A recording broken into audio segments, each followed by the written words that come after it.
fire, I'll go wherever you go. In the valley, in the canyons, I'll go wherever you go. Hey love, Ahora, sí, perdón. I have no excuse because I'm not a Mac user, so it shouldn't be like this. So this is my email in case you want me to answer questions. If you don't have the chance, I'll take the coffee. And I think I give the name of from gene to fork. This is very European kind of terminology, but I will just go through a number of examples that in the last 12 years or so we have been involved, and that explain my interest, some of my interest in tomatoes. This you know because last week, 2 weeks ago, you have Miguel Angel Blasquez from my STEM Institute. You have other people from my institute. You are well aware of the IBMCP. It's a joint institute between the UPB and the CSIC. And we have this green building, couldn't be other color because we were compliant. And we are located in Spain, okay? And this is the picture of a group of, I think last year, 2 years ago. Sorry, I cannot, we don't have the chance to update the kind of group picture. So, but most of the people are there, some are not. We have a lot of work done in collaboration with Toni Monforte, that is leading the genetic part of our activities. And this is more the biotech molecular part that my good friend and collaborator Diego is also co-leading or leading in very good collaboration, and Diego's by far the best collaborator I have for the biotech part, okay? So I will go through, like, you know, this David Letterman show, late night show, that start with 10, 9, 10, to the next one. I will do like this, and it's all in a chronological order. So I think what in my group meant a change was our participation in the International Sequencing Project. As Rafa mentioned, some of you participated in that. I think it was an opportunity that we took. It was a challenge, because I didn't know. I was used to run gels for sequencing, and this involved another kind of approach. It's not the same run your sequencing with the gel and 10 or 20 nucleotides long sequence. If this approach was taken to sequence the tomato genome, it would have taken the same amount of effort, that building the 3 pyramids in Egypt, okay? So it's about the same. But of course, it was not the technology, the gel technology that I used for every day in that time. It was a different technology. But the idea of the sequencing was to be used as a reference genome for many other Solanaceae, because that are of interest, for instance, tomato, potato, and eggplant has a lot of synteny, so learning how, having a good reference genome would be crucial. Also to learn how Solanaceae can adapt to different environments.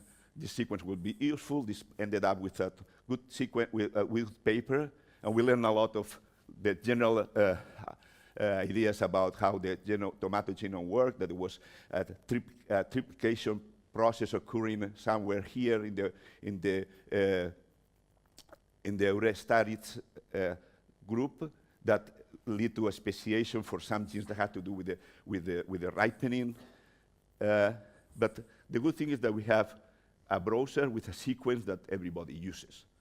And for instance, in that sequence and information that came after using the ring mutation, it was, for instance, obvious that the ring mutant was a deletion that occurred naturally in Boyson's Institute, and now this ripening mutation is introduced in heterozygous form in many of the breeding cultivars that people use and buy in the market. So it's a natural deletion that occurred between the ring and the macrocalyx that put a repressor in frame with the ring, so the ring became a dominant repressor for all the ripening genes. So it's a very strong repressor. But just an example of the usefulness of having a sequence, a good quality sequence.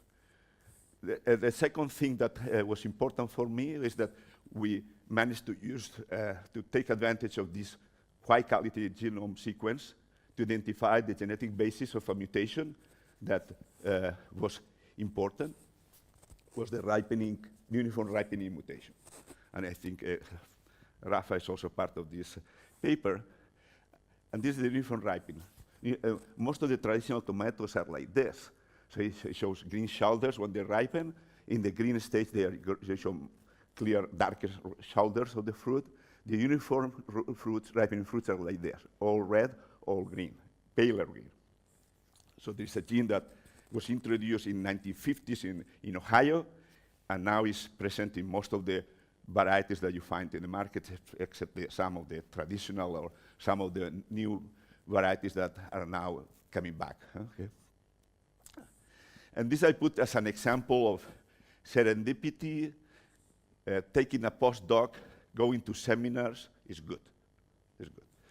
Because the way we got involved in this paper that ended up in Science, it was Science, yeah, is Ann Powell was a postdoc in Alan Bennett's lab in the University of California. And I was in my second sabbatical at that time. So I have done 3 sabbaticals in my career. It's rather unusual that once you have a permanent position, you take 1.5 years away from home as a sabbatical.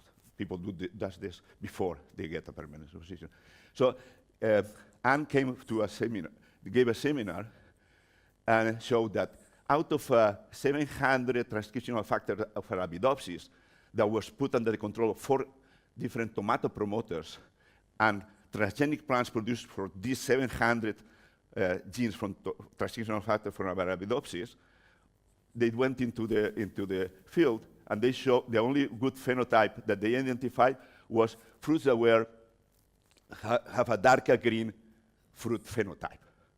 So this transcriptional factor was a GLK factor that in Arabidopsis is known to produce more chloroplast and more grana-dense chloroplast, and was put under the control of early development of the fruit of constitutive promoter give darker fruit, and they thought that this was a good, interesting trade for the industry.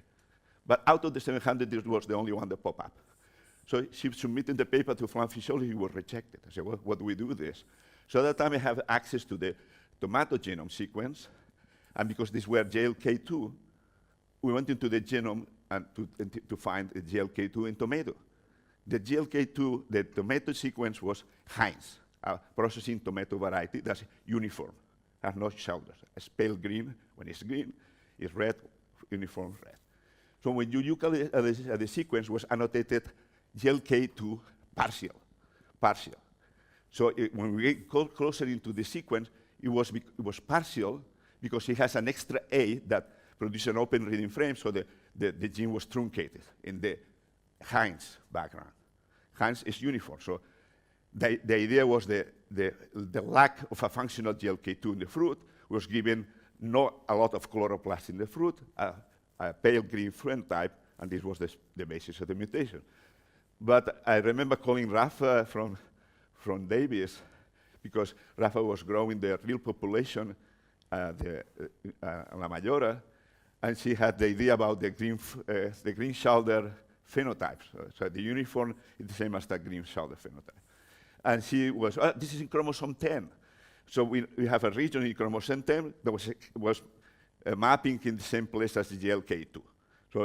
So we have the story of the overexpression of the transcription factor, and we have the story of the natural variation and the green shoulder phenotype deriving from the an active GLK2 and the uniform fruit ripening from a faulty or missing active GLK2.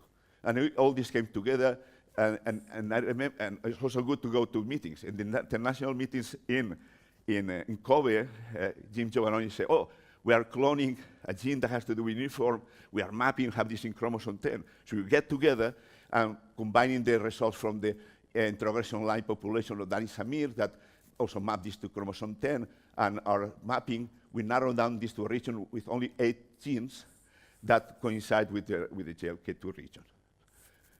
When you overexpress this GLK2, you get dark phenotypes that have more soluble solid concentration, more carotenoids in the fruit. So this was very nicely published because it was like, okay, breeders have introduced a trait as uniform fruit that's against what the consumers want, because this fruit has less sugars, the uniform has less sugars, less carotenoids, so less flavor, less nutritional content. So, but it was a nice story. But it was a combination of being at the right moment, at the right time, having access to the sequence of the genome, because we volunteered to participate in the international sequencing project despite we didn't know much about genomes. And then to be present in the seminar in the basement at the University of Davis, then going to the meeting where Jim Giovanna was presenting, and then talking to each other and producing a paper together. So number 8, that we contribute to the molecular basis of flavor. This has been the main interest in my lab, the volatiles associated to flavor, okay? And this is because we were able to phenotype and genotype a large collection of accessions. In this case, we have a browser, and now you just not have only a sequence, a reference genome, high quality. We also have hundreds of sequences aligned, so we can do lots of studies.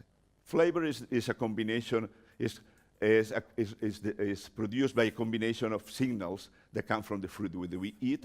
In the case of tomato flavor, is sugars and acids and a set of volatiles that combined produce the sensation of tomato flavor, okay? When we ran these several hundred accessions of tomato that included some pimpinellifolium, some cerasiformes, and some modern tomatoes, and we do a PCA plot that is produced with the data of the volatiles, we have something like this. And this is a combination of the accessions and the metabolites that are volatiles that are associated with flavor. So the pimpinellifolium in this part of the graph are very good, are very high in some of the volatiles that derive from fatty acid compounds. That gives you like a green flavor that reminds you of the cut grass and so on.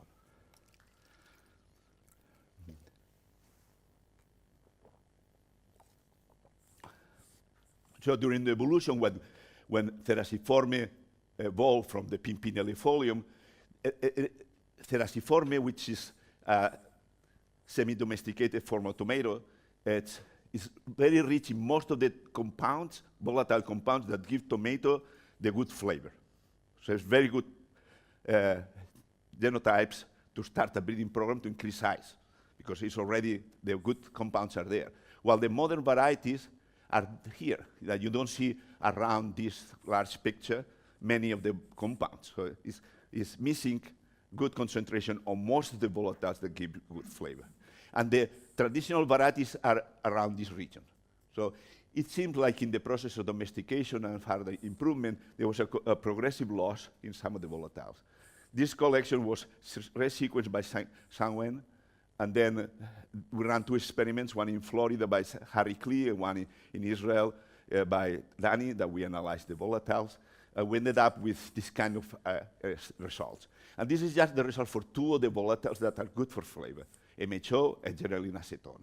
And it seems that during domestication and further improvement, the alleles that are the good alleles for high levels of MHO were accumulating in higher percentage during this transition from Cerasiforme to heirloom, traditional, and modern. So it seems that it's good. So the varieties, the modern varieties, have a lot of the combination of the 2 alleles of these 3 loci that are responsible for high level of MHO. So the breeders didn't do such a lousy job in this case. But for the geranyl acetone, what happened, which is another good volatile, what happened that breeders have selected these 2 combinations of alleles at these 4 loci, R, and RRR, which are the ones that produce very low levels of these volatiles. So during breeding and domestication, the good alleles for high level of the volatiles have been lost. And this is the general trend for most of the 20 volatiles. So during the breeding process, these good alleles for high level of the good volatiles were lost because the breeders didn't know how to to select for the varieties that have good levels of volatile, because you cannot have a panel of 100 people tasting every cross that the breeder does, and they do thousands. So, but this paper produces a lot of information about what alleles and where you can find these alleles, that if you combine them, you get a good flavor back. Of course, this gives you a rough idea, because you have alleles of genes that are not necessarily the causal genes of the phenotypes, but it gives you like a way to go to the goal, but not exactly what are the bases of each of the traits. In some cases, if you combine genomic approaches with the mapping approaches, you can get down to the genes. And as many of the people know, this is what we normally do when we try to get down to the gene. And in some cases, we succeeded. This is a collaboration with Arnold Bobby and Yuri Tukinov in Wageningen. And this was work, for instance, in our lab. So at the bottom of chromosome 9, there's a region that affect where the smoky aroma is located. This is results out of the panel with taste panel. But also, during the volatile analysis, we map here a region that affect the levels of a number of volatiles, it's called phenylpropanol volatiles, that are normally perceived as smoky flavor or pharmaceutical aroma, okay? And there were also panels of other real, so in progression line population, that also in this region mapped the smoky aroma, pharmaceutical aroma, and phenylpropanoids. And these markers around this region we have used in breeding programs with companies to introgress smoky aroma, no smoky aroma. Smoky aroma is not desired trait for Europeans, for tomato. They don't like the presence of these compounds, but the Chinese and Japanese like it a lot. And from experience working for the most priced tomatoes you find in Spain, it's produced at the Asociación de Productores de la Granada La Palma, that is sold 30 euros per kilo in El Corte Inglés. They have lots of these volatiles. It's good flavor, but they have a lot of sugar. So the volatile, the high accumulation of these compounds in a low level of sugar and acids, disgusting for us, good for the Chinese and Japanese. But if you have a lot of sugars, it gives you a distinctive flavor that people are paying 30 euros per kilo. So if it was a bad thing, people wouldn't buy, or maybe. There's not people maybe buy them too. So what happened with this is that this QTL here for a smoky aroma, pharmaceutical aroma, affect not just one volatile, but a family of volatiles in the same pathway. But this is a pathway. Phenylpropanol is branched, it's not a linear, it has lots of compounds. But so if in this region there is a transcriptional factor that regulated all this, could be, but it's very unlikely that a branchy pathway is regulated by a single factor. But during the analysis, chromatographic analysis, the idea is that all these compounds are produced as single molecules, but very quickly conjugated with sugars. And this is because all these compounds have this hydroxyl group in their similar position in the ring of the phenylpropanoid ring, okay? So the hypothesis is maybe it's a glycosyl transferase that is responsible for the trait. And Jury and Arnaud took all the tomatoes that are smoky and all the tomatoes that could get hands on that are not smoky. And this is the pattern of these volatiles in the smoky type. During ripening, they are continuously produced, and they are also conjugated, as sugar conjugates. But they're released. If the volatile is conjugated with a sugar, it's not volatile. The sugar is like a heavy weight. The volatile cannot be produced. If you heat sugar, what do you get? Caramel, no? You don't produce a volatile out of something that is conjugated with sugar. In order to get a sugar that is conjugated, volatile that is conjugated to sugar, to get it to the gas phase and interact with your mucosa in your nose and feel the sense of aroma, the volatile has to be released from the conjugated form. So the hypothesis is that this conjugated form is easily released in the smoky type, while in the non-smoky, there's a new glycosyltransferase that traps the volatile into a new glycosylated form that cannot be released out of the conjugated form. So the result is that during ripening, the smoky volatiles are not released, but are trapped in a new conjugated form. And this is what the HPLC analysis identified. Conjugated forms of the volatiles that add an additional sugar or another molecule to the sugar moiety that prevented the volatile from being produced. So if this is true, then it means that in this region of chromosome 9 must be a non-smoky glycosyltransferase. This is what happened. We went to the region, we used the sequencing of the genome. Unfortunately, the sequence that was got high quality at the time was not high enough, and when you go to a gene you have an interest, the sequence is not good. So there was a missing part. So, but they managed to get the sequence, and we produced a marker. We also did the transgenics. We mutated the smoky moneymaker variety in this gene, and we produced a non-smoky variety. So we ended up producing this. And this is also being used in breeding companies in our programs. Number 6, pink fruit varieties. Also, this is a variety that's highly appreciated in the Eastern countries, in China and Japan, and now more and more in Spain, but this is relatively recent that you find pink fruit in the supermarket. The pink fruit was known to be mapping chromosome 1. There was markers, and basically the pink fruit is produced because the peel of the fruit is transparent, has no color. Although here it looks like pink. It's normally because it doesn't accumulate naringenyl chalcone in the epidermis, so the fruit looks like pink because there is no naringenyl chalcone in the peel. This is the metabolic pathway for the production of phenylpropanoids, and here you have naringenyl chalcone, which is a compound that accumulates in the fruit. Okay, so by doing a transcriptomic analysis of transcriptional factors that have to do with the regulation of MYC factors in other plants, we identified MYP12 as the gene in chromosome 1 that was responsible for this. And at the time, we have established in the lab a VIX protocol that is video-induced gene silencing, that you can test the function of the genes by injecting a agrobacterium that carries a VIX construct to silence the gene. In the regions where the gene is silenced, you get transparent, no-colored sector in the fruit that corresponds with low accumulation of the naringenyl chalcone, while the ones that were not silenced accumulate the yellow, orange in this case in the picture, and the accumulation of the compound. So we were able to confirm, and also we developed a marker that breeders are using. Then later on, Pathy in my lab, in collaboration with Asaf Aroni, the Weizmann Institute, identified a new allele in an EMS collection of tomato mutants from Kasusa, from Japan, that turned out not to be a transcriptional mutant than the Y mutant.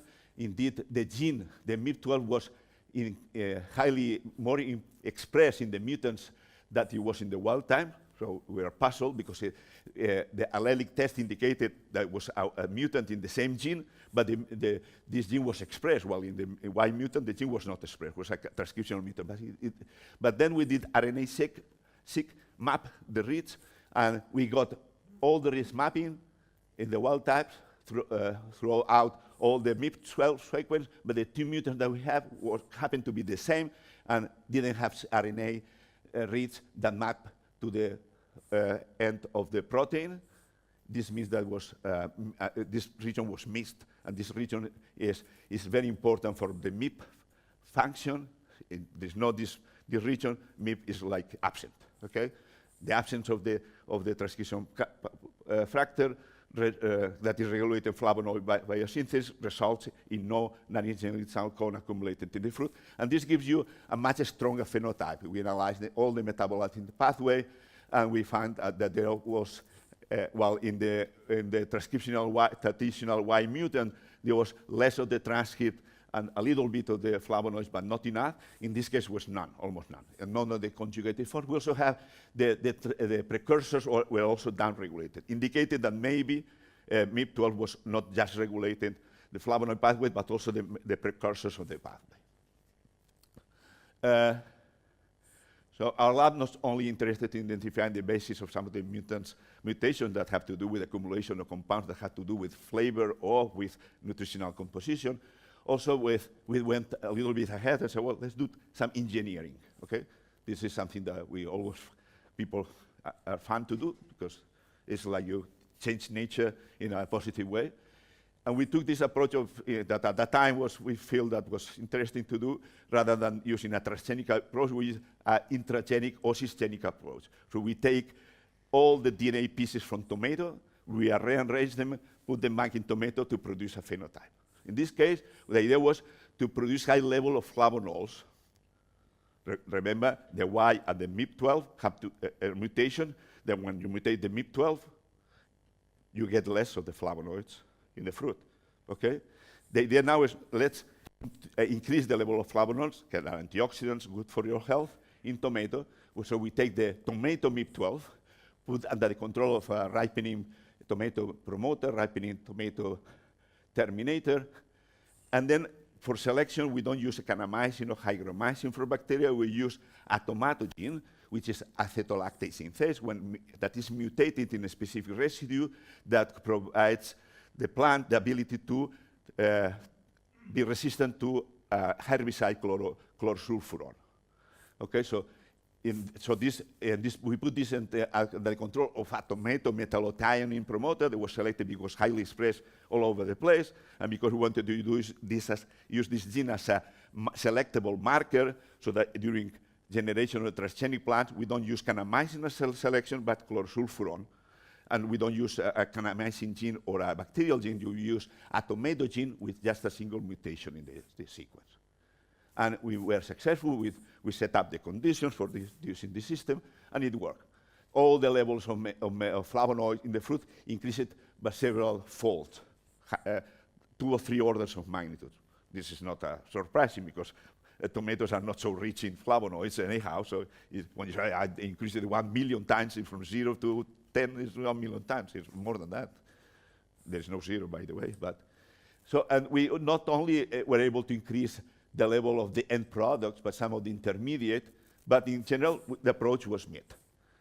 We were able to produce a lot of the flavonols in the flesh, not just in the skin as naturally produced in the non-Y mutants, in the wild types. So here's the pathway, but then we check the level. We have a metabolomics platform, and this is good. If you have a metabolomics platform, why not, when you have done all the work, why don't you look at the metabolic profiling of your plants, or your fruits in this case, not just the compounds that the meat are associated with, which are the flavonoids. We look at the primary metabolites and the volatiles. When we look at the primary metabolites, we identify the branched amino acids, isoleucine, leucine, and valine, were increased even 14 times in the case of leucine. And I said, why is this? This was not a MIP12. Hey, but we use acetolactase for selection, and we introduce under the control of a general promoter. But it happened that this promoter, then we check it out, it's expressed a lot in the fruit. So in the fruit, the promoter was driving a lot of acetolactase synthase that is resistant by the chlorosulfuron, but is still acetolactase synthase. So we were accumulating a lot of this amino acid. Maybe also, we haven't checked that too yet, this mutated acetolactase synthase cannot be inhibited by chlorosulfuron. Maybe it's not inhibited by the end product, which is the mechanism of regulation of this enzyme. So this acetolactase synthase wild type normally is inhibited by products. So you cannot reach a lot of this leucine, isoleucine, or valine because this is the end product that inhibits the activity, enzymatic activity. Maybe the mutated form overcome this limitation. But by the end, we have even one order between 4 and 14 times more of some of the branched amino acids. But then the surprising thing is that when we look at the volatiles, the levels of the volatiles that are affecting flavor in tomato, aroma in tomato, were increased 2-3 times, 3 orders of magnitude. The largest amount of volatiles of this type we ever found in any of the accession, wild types, transgenic, whatever, it's out of the scope. And this is because the limitation, this indicates the limitation for the volatiles, or the branched amino acid-derived volatiles, is the availability of the substrate. That is normally limited in the fruit, but we happen to have, because of the mutant ALS, to accumulate a lot. And then a lot of, still, some of this is metabolized to the production of volatiles. Okay. So this is engineering intragenic approach to increase levels of compounds that have to do with flavor or nutritional content, because branched amino acids are also of nutritional value. Although you normally, either you take a isotonic drink that is enriched with branched chain amino acid, or eat other type of fruit. You don't eat tomatoes to have branched chain amino acid, but this could be a nice additional source of the branched amino acid. This is another more biotech approach.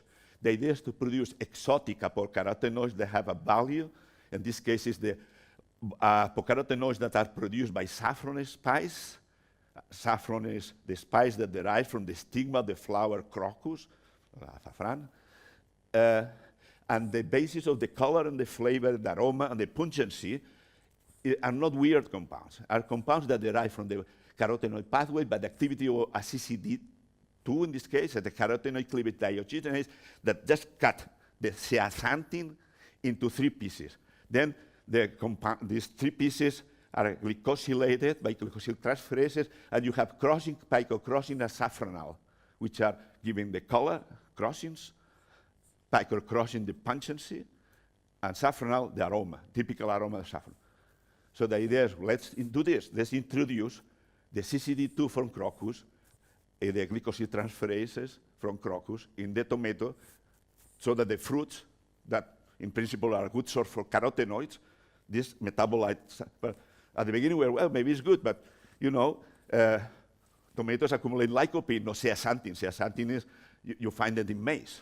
The yellow, orange kernels in maize are, but it was risky, but let's do it. And this we did it in collaboration with Lourdes Gomez from the University of Castilla-La Mancha, Usama, that they were working with saffron for a long time. Okay, so we did it and we were successful.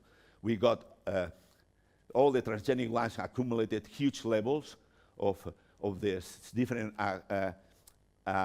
crossing glycosyl forms in approximately the same ratio as you find in the saffron spice, and then accumulation and picocrossing are about the same. When we compare previous platforms, production platform, this is an enlargement of this region, so very little, you know, in tobacco, in transient expression, and so on. And this is our tomatoes, which is very close to the level that you find by dry weight in the saffron spice.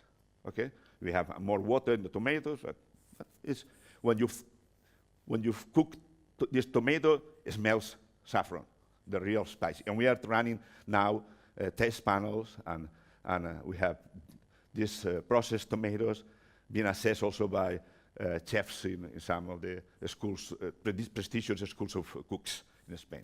Okay. And last, well, this is coming to the end, so don't get too worried.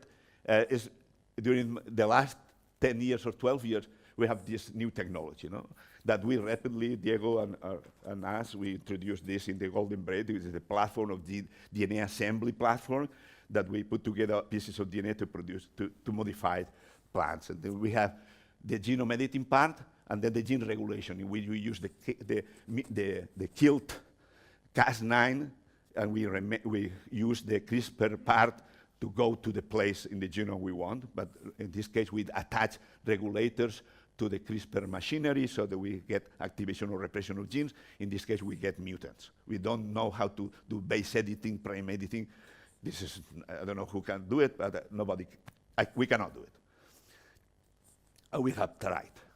It happens, but not at the level of efficiency that you can tell you can do it. So but we're using the traditional mutagenesis approach targeted with CRISPR to generate mutants that we know from our experience that if you mutate them, we kill them, we produce a phenotype that can be of interest for the industry, for the consumer. This is and we want to use this for the traditional varieties. The companies, they'll do it themselves. We won't do it. We want to do it in collaboration with traditional farmers. So we add value. is to introduce innovation in tradition, which is more like a trademark kind of marketing approach.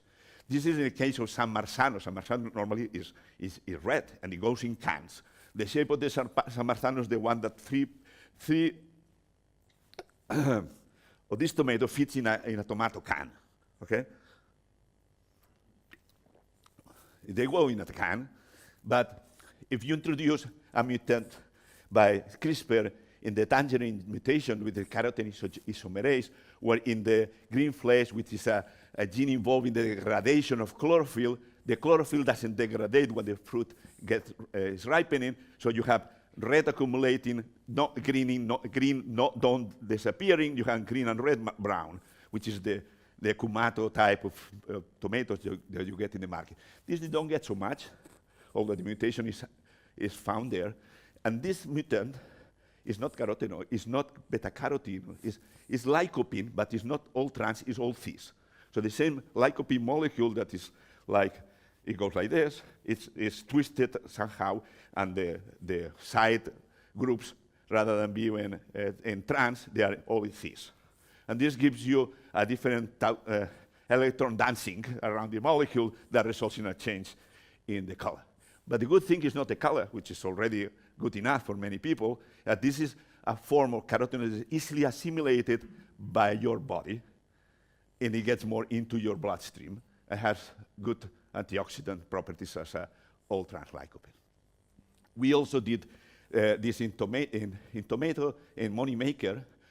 And another thing is when you have a mutant in one gene, is that you can easily, you have the reference variety, and you know there's only this change, a single amino acid, a single nucleotide change, then all the phenotypes that are associated with the mutation has to be are due to the mutation. Huh? So it's the same as when you introgress a mutation from another variety into your variety, you can introduce the mutation that you know, but maybe something near in there, and sometimes could be even 1/4 of a chromosome.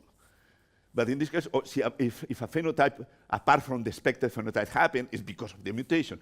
And we found that it's not only the chlorophyll is present during the ripening and not disappearing, and it gives you the brown phenotype, it also accumulates higher level of carotenoids, because maybe the chlorophyll is stabilized with the carotenoids, and you get more of the carotenoids, at least at the early stages of ripening.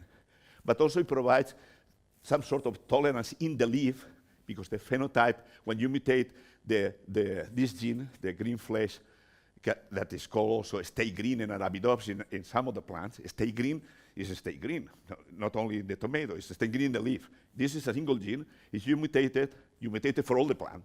So the leaf, you detach a leaf, even there, a normal one will become yellow in a few days. In this case, it remains green, green, green, green, green, because the chlorophyll doesn't degrade. But apparently this is a susceptibility factor for the infection of some bacteria or fungi, like botrytis. So. But because it is only mutation, we can, maybe it's a linked gene that is providing the tolerance is the gene, because the only mutation we have. And we also produce in collaboration with Miguel Hernandez, with Santi and Juanjo, mutants in the mucha miel and pera genotype background for this set of colors, okay?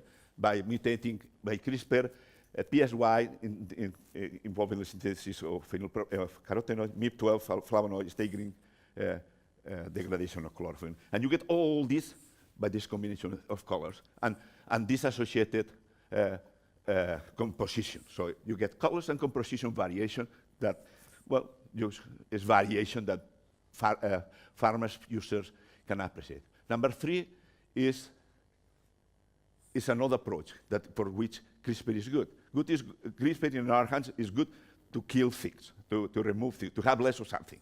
So why not to remove some of the anti-nutrients? We have glycoalkaloids, one, and then we have a number of proteins that are allergenic. Fortunately, most of us are not allergic to tomato, but some people are.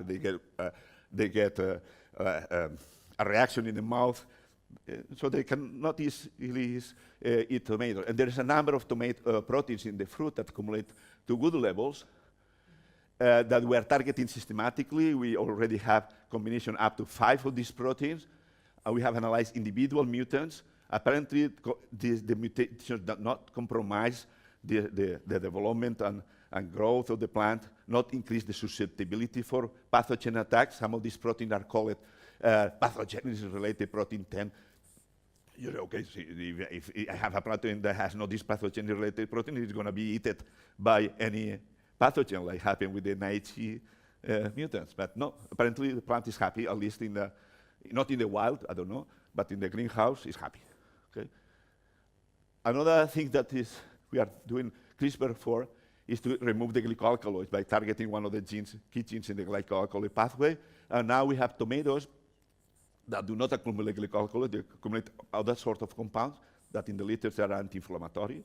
And we are feeding the rabbits with them so that the leaves, stems, and the green fruits, rather than being discarded or thrown in the trash, we gave them to the rabbits.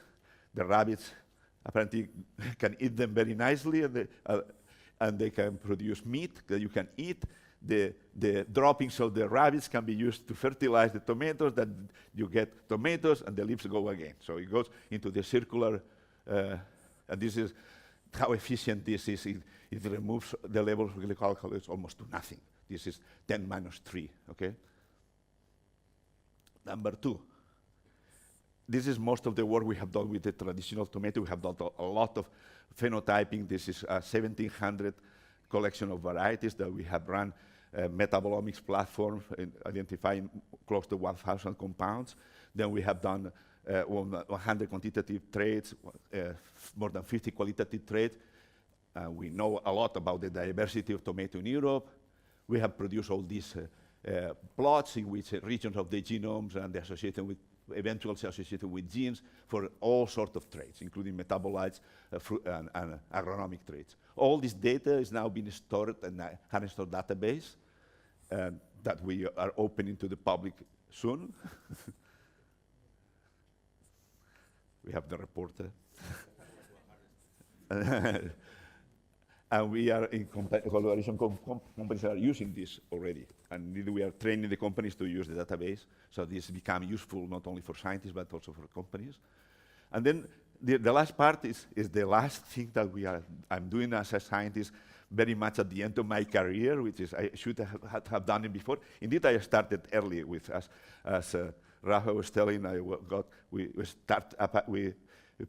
in Canada, we have a startup company in 1980s, the early 1980s. And this is so we have not only produced scientific results, papers, so that this is what our institutions pay for the salary, our salary. We also produce a lot of patents. Some of them have been licensed. We have now 5 patents that are licensed to companies. And we have also some varieties that have been registered.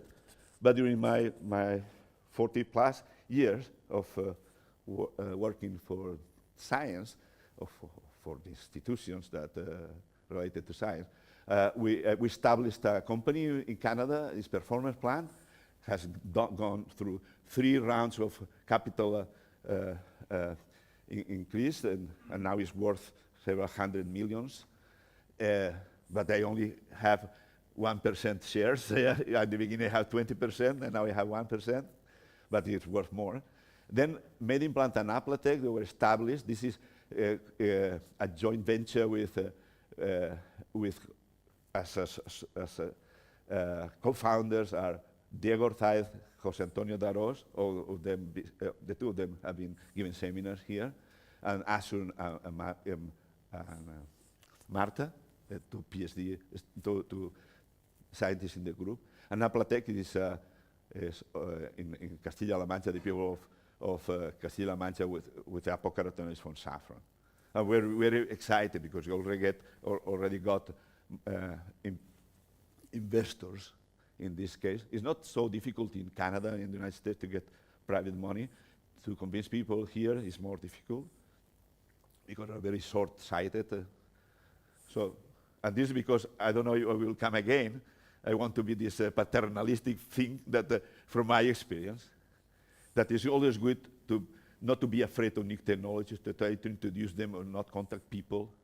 And during my career, I was brave enough to jump into uncharted territory for me, but it came out successfully, I think. It's good to be ambitious, but you cannot be arrogant.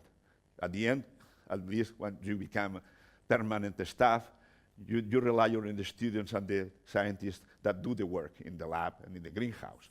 So you have to be humble. You don't say, oh, I have done this. Oh, the people have done it, not you.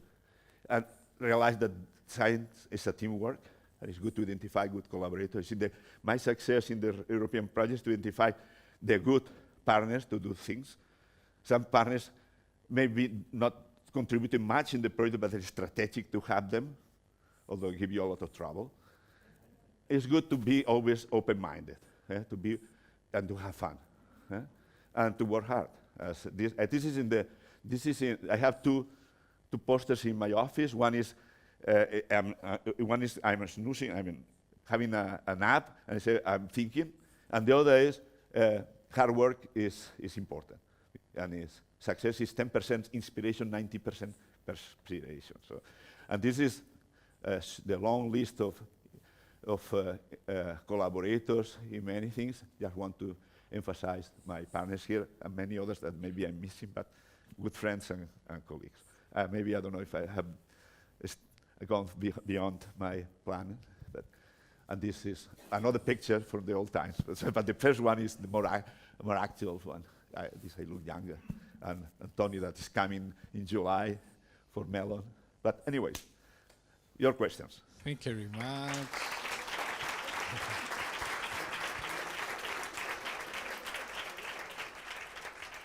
Thank you very much, Toni, for outstanding presentation.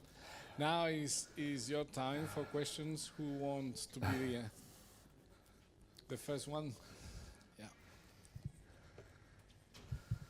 Yeah. Great talk, Toni. So it was a lot of information. So I have like a very general question regarding your last slide. So on the saffron story and the company, so since you are using a transgenic plant, so you're targeting a market in America or like Asia or something like that? In Europe, we are approaching saffron is used as a spice, but is used also in cosmetics, as a nutraceutical.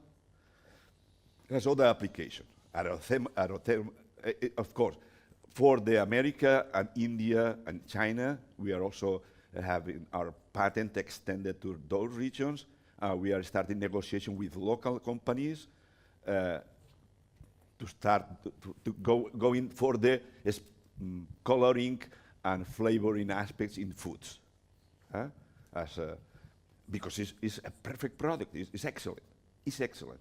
I think, but of course, in Europe, this is a GMO, and even if the new piece of legislation go ahead, this is still a GMO. It's a crocus gene, but maybe it's not that all the things you have to do with GMO. The new legislation also is in similarly way as the United States. They want to do a proportional approach depending on the transgene. So if you're introducing a toxin, you go through all the things. But if you're introducing a gene that is so specific as you break the zeaxanthin or lycopene, because the other CCD2 break lycopene, and this is enzymatic activity, you do all the things you have to do to show that this is the only thing he does, the enzyme. Okay? So but of course in Europe we have to go through a long way. But for the market we are targeting here is basically the cosmetic. Yves Saint Laurent, L'Oreal, they have 50 grams cream with 0.1% crossings, 150 euros. It doesn't mean that this is more, this is like Coca-Cola, no? That spends most of the budget in advertisement, and at the end is sugar and a secret extract. Hello, thank you. Nice presentation. So I wanted to ask about, because, well, a bit following up on the question that our colleague here asked just now. So do you think that microbes and volatiles released by microbes could be like a substitute of GMO in the future? Because, well, we have a lot of problems in Europe, legislation and so on, but if we apply microbes or maybe the volatiles produced by microbes that activate those genes to change the flavor, to change the aroma or whatever, that could also be an option, I think. I don't know. What's your opinion on that? our approach is that not going for the volatiles, we don't go GMO. We identify the superior alleles, what introduced in the tomato backgrounds of a flat tomato gives you a push in some of the volatiles, so it becomes more flowery or more sweetiness, because for instance, I didn't have time to go into this detail, but for instance, there are some volatile compounds that at the level of picomolar concentration gives you the impression that it's sweeter. So it cheats your brain, so having the same amount of sugar, you feel it like sweeter. Because for many years, people have been trying to introduce, because the basis of flavor, you have a very good sugar and acid, and all these are, you build up flavor by adding the volatiles. A very low level of sugar and acid, you don't get anything, even if you have volatile. Even if you have the contrary effect, some of the volatiles. So one of the approaches, some of the volatiles that gives you the sweetness feeling, this you can increase 10 times with no much change in the metabolism of the plant, and this is apparently is working some of the cases. So our approach there is not to do GMOs in the volatile part. Okay, thank you. Eden. I'm just curious about one thing you said. If I understood well, you said that a chef or somebody, tasters, are trying your saffron tomatoes. How do you manage to do that? Because they are transgenic. We have all the, we go for the regulation. We have the Centre National Biosecurity approval for doing this. So they tell us, make sure they don't swallow. It sounds very Playboy type of thing. But, so, no, aroma and pungency, the idea is they do it like you do in the smell, you use like a, how is it called, glass. It's a kind of glass. You heat it a little bit from behind, like they do in olive oil. You also do it like this. So the pungency and the aroma you can feel. Although people say that it's not the same as you put them in your mouth. So in some of the tasting that we will do, we will make sure that they can introduce in the book and they spit it out like people do in wine. I mean, when you go, Parker doesn't drink and become, because the wine become good. You feel it in your mouth. Then apparently of course, when you pull it in your mouth, you have the saliva interacting with the compound, and you have amylase releasing volatiles from the sugar moiety, and you have more. So it's not the same doing it there, put in your mouth, even if the interaction with the similar cells in your epithelium of the mucosa, because the saliva and so on. So this is what we are going to do in one place. In the other, we do differently. But we are following the regulation. We don't want to go to jail for this. Have you tried to do a paella? Yeah. We have done it several times. Yeah. But we haven't done it in reality. This is for a joke. No, we did it. But in principle, you cannot do it. Any other question? But there is an advantage because of the concern that this have introduced maybe a toxic compound that can kill you, because all the things, all these are processed tomato, which that somehow you don't have then to do with the environmental effect, because there are two types of effects, and this is in the European Commission is evaluating this is health and environment, because these tomatoes can kill everybody in the environment, not as we as humans eat them, but the pollen maybe cross-pollinate and kill.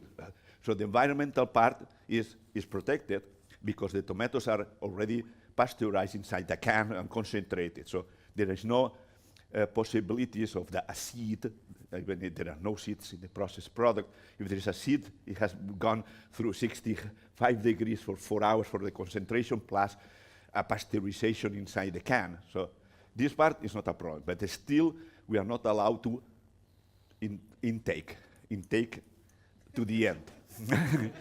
So we are navigating for one of the tests. In the other, we just do the smell, punch, and see, and the color. I think it's good enough. Any other question? But we are very excited about tasting all these other tomatoes that we are producing because this is of interest. You don't want to take a tomato, because at the end, there are many of these tomatoes that are not tomatoes in the sense, but at the end is like Shakespeare said, what is in a name? What is in a rose? No? They said, if anything else smells like a rose, it's a rose, because the smell of a rose and the color of a rose and the form of a rose becomes a rose. But in the case of tomato, we have tomatoes that like the ones that like a bell pepper. So you look at tomato, this is a pepper, you know, a bell pepper. You say, how come that is not a pepper? You say, oh, it tastes like a tomato, it's a tomato. But now we change the tomato flavor completely. These tomatoes, some of these mutants of tomato that have different colors, they don't taste like tomato. Well, most of the tomatoes don't taste like tomato anyhow. But this one definitely tastes, we can make some of these tomatoes taste something different, like the saffron. So what is this? Tastes like saffron? It's not tomato? What is this? But it's a new product. But that's the idea. So one thing is to increase the flavor, typical tomato flavor. For this, we have a lot to do work on the sugar part, because I don't know if you ever tried this. Chewing gum. You have it for 2 hours. At the end, it's a gum. It doesn't taste anything. Add a little bit of sugar, and the strawberry flavor comes back. So it's an interaction between here and here. Well, here. It's exciting, I guess. Well, thank you very much, Toni, for such an enjoying explanations and talks and discussions. Thank you very much again. And